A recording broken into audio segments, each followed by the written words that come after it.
Привет! Стоит задача поменять передние тормозные колодки. Для этого домкратим машину, снимаем колесо. Я демонстрирую на примере автомобиля Lada Vesta. Принцип везде один и тот же, поэтому разницы нет, на каком автомобиле это делать. Сняв колесо, мы непременно получаем доступ к тормозному суппорту. Теперь нам необходимо открутить верхнюю направляющую. В моем случае 13-й головкой откручивается удерживающий болт, а 15-й контргайка. Если ее не удерживать, болт будет просто проворачиваться. Так, сначала надо ослабить, чуть-чуть сорвать сам болт. Ну вот, хорошо. И вот мы видим, видите, проворачивается. Вот она. Берем ключик подходящего размера, удерживаем и спокойно выкручиваем болт. Вот и все, болтик выкручен. После этого отбрасываем верхнюю часть суппорта. Вот так. Раз, раз, все. Готово. И мы имеем доступ к колодкам. Старые колодки поддеваем и вынимаем.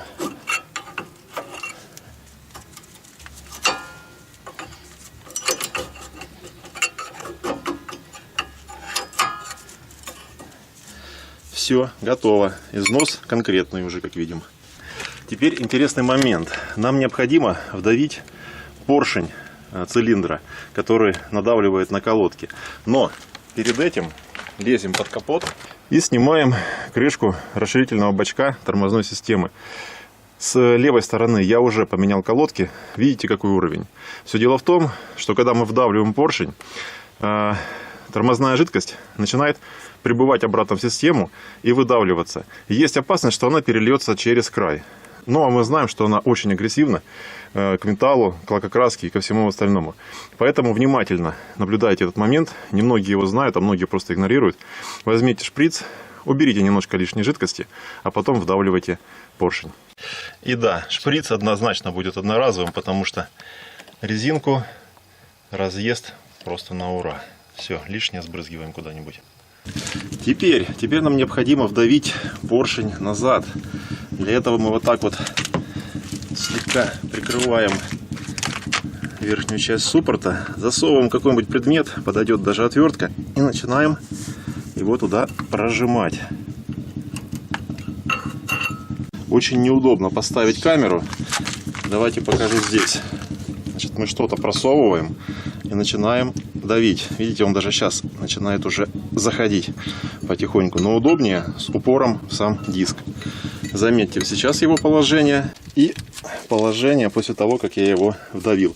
Если это не сделать, то вы просто не сможете закрыть верхнюю часть суппорта, колодки не дадут. То есть он выдвинулся ровно на ту ширину, на ту глубину, на которую был износ колодок. И, внимание, смотрите, даже с учетом того, что я откачал тормозную жидкость, у меня пошел перелив. То есть то, о чем я говорил. Внимание на тормозной расширительный бачок. Ну, следующим этапом уже вставляем новые тормозные колодки. Набрасываем верхнюю часть суппорта. Вот видите, спокойно закрылся. Закручиваем болт направляющий.